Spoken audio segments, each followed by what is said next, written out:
You all set? Thank you. All right, welcome everybody. Good evening. Hope everybody's doing well and safe and healthy, hopefully. Today is the City Council Committee on Finance. This is going to be holding a public hearing on Tuesday, March 16th, 2021. Madam Clerk, I'm going to call this public hearing officially open. Can you begin the process and let's read item number 1. Madam Clerk? An ordinance establishing a tax stabilization agreement for 49 Westfield LLC. Thank you, Madam Clerk. Let the record reflect that Majority Leader Ryan is present, Councilman Espinal is present, Councilman Taylor is present, Councilman Correa is present, Councilwoman Castillo is present.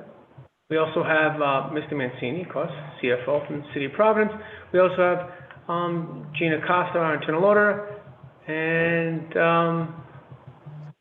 that's who we have. Great. All right, so do we have, this meeting is called to order. The way it's going to work is I'm going to give anybody who speaks an opportunity to speak they'll have 2 minutes.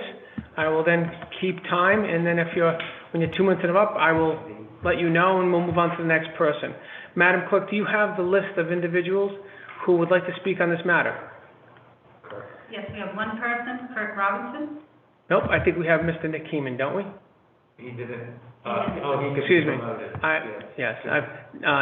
Can I have? All right. Well, I'll have Kirk Robinson. That's fine. Mr. Kirk Robinson,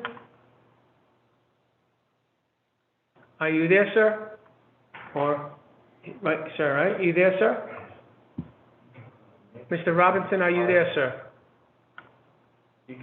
Hey, can you hear me? Yes, we can. We can hear you. Welcome, by the way.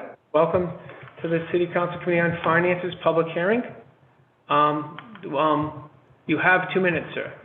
Okay, thanks, Chairman Igliosi. Thank you, everybody. I'll try to keep this within the 2 minutes. I'm speaking out against yet another tax stabilization agreement in the City of Providence. Just based on 2 things, on just the principle of the act itself, and then just sort of like the history of how these have worked out in the past. TSAs to me are corporate welfare. They drain the city of revenue to build things that we actually need in the city, like affordable housing. These types of yep. I need you to actually state your name for the record and your address, and I just need to make sure that. You can sign that. All right. So, yeah. Officially sign in. I'm sorry. I apologize. No, that's fine. That's fine. Could you just state your name officially for the record and your address, and then I'm not gonna cut your time short. I apologize. So. No, that's perfectly fine. Yeah. My name is Kirk Robinson, and I live at 11 Eagle Street here in Providence. I believe that would be the Ward 15. So for Councilwoman Matos, it's good to confirm that I'm not calling from like Minnesota or something. All right, so let me. I'll give you. You got your 2 minutes. You can continue. Yeah, I'll give you 2 more. I appreciate that. So yeah. So I kind of started saying I disagree with these on both on principle and then sort of like on the outcomes. As I'd mentioned, these deals to me are corporate welfare.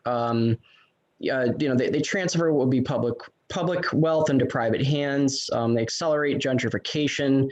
And I mean, ultimately what they do is they create more of what we don't really need in Providence right now, which is luxury housing. We need affordable housing. These types of places oftentimes go to people who work, primarily in Boston, and then they use Providence sort of like as their playground. And they don't have sort of like the same kind of civic engagement and ties to the city that many people do who've lived here for so long, who really could use affordable housing. So, and then I think sort of just about the outcomes too. Like I see the headlines about these, and they seem to facilitate bad behavior. Now I'll cite a few examples here, from 2014 in Providence Journal, quote, the tax stabilization review in Providence finds $106,000 in missed payments. That's not good. From WPRI in 2018, there was a report here that said there was widespread noncompliance with the annual reporting requirements for recipients of tax breaks in the city of Providence. And then, earlier this year, of course, from the Providence Journal, regarding the 38 studios. There's a proposed tax deal, or TSA, that would have saved the Florida-based PEB Capital $4 million over 15 years. And I know that Councilman Goncalves eventually withdrew that, and he was right to do so, and probably should have never been submitted in the first place. I just have a huge problem with these, for the reasons stated above. This just perpetuates this system of this like neoliberal system of the private companies, meddling with things that should be created for public goods. We need to prioritize affordability for housing, which really is a human right. But that'll be I'll talk about that the next time for one of these. But so that's about it. I appreciate the opportunity here to at least make my feelings known. So that I think I'm good. Thank you, Mr. Robinson. Thank you for your time, and thank you for your testimony, sir. Next, we have Mr. Nick Heeman. Please promote him, and then Mr. Heeman, please state your name and your address for the record, and then can explain, tell us, what your position is on this proposed tax stabilization. Sure. Madam, thank you, Mr. Chairman. Nicholas Heeman, an attorney at Darrow Everett, 1 Turk's Head Place, Providence, Rhode Island, also a resident of the city of Providence, 618 Pleasant Valley Parkway. On behalf of 49 Westfield LLC, 49 Westfield LLC is obviously the entity that owns this particular property, but the developer here is Federico and Antonio Manigo, 2 brothers who have done over $30 million of projects in the city of Providence, some with TSAs, some without TSAs. This is probably one of their largest undertakings just in terms of the scope of the project itself. We're redeveloping an entire city block, 2.5 acres in the West End. I heard the previous person speaking talk about a drain on revenue. Well, this property, prior to being taken by the city, owed the city of Providence $800,000 in unpaid taxes. My client has acquired it from the PRA. Many of the council members are familiar with it, either from the hearing last time a few weeks ago or from their participation on the PRA. He's acquired it. And currently, this property is supposed to pay $30,000 a year in taxes. During the course of the TSA, it will pay an average of $130,000 a year. And at full value, it will be paying almost $300,000 a year in taxes. It will generate $1.5 million in tax revenue for the city that it would not otherwise have gotten. Meanwhile, it's going to clean up some blighted structures. And I don't know if the clerk has our presentation from last time, if he wants to bring it up for members of the public to see while I'm talking, but clean up some blighted structures and redevelop 12 Brownsfields lots as well. They're going to contribute and do some work over at the public park to clean up the park and bring some new equipment in as well. But this project checks all the boxes. It's 15,000 square feet of commercial space. It's going to be in a competition, apparently, with Chris Marcella's effort to open the first food hall, urban food hall in Providence, because that's the intention here, is to open an urban food hall in the commercial space. 62 market rate live work units for this project, but this is a 2-phase project.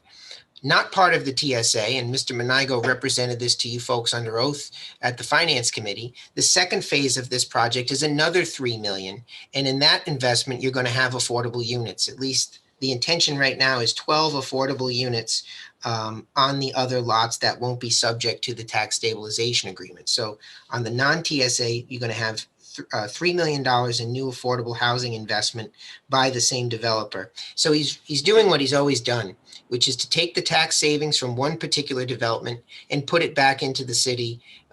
He's done Cromwell Street. He's done,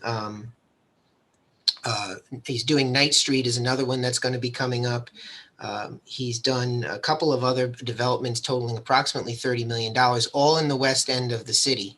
A developer who's committed to Providence, who brings good projects to the city, makes substantial investments, creates jobs, and creates housing for all. Our comprehensive plan, goal H3, is housing for all. You need You need affordable housing, you need workforce housing, you need market housing, and then you need housing for higher level and mid-income people as well. So this project checks numerous boxes. We hope that you folks on the council can continue to support the Monago's efforts to bring good projects to the city. We're happy to answer any questions for you, but really this is a win. It's going to get you new revenue. It's going to get a good piece of property back onto the tax rolls, and it's going to create new housing opportunities in the city.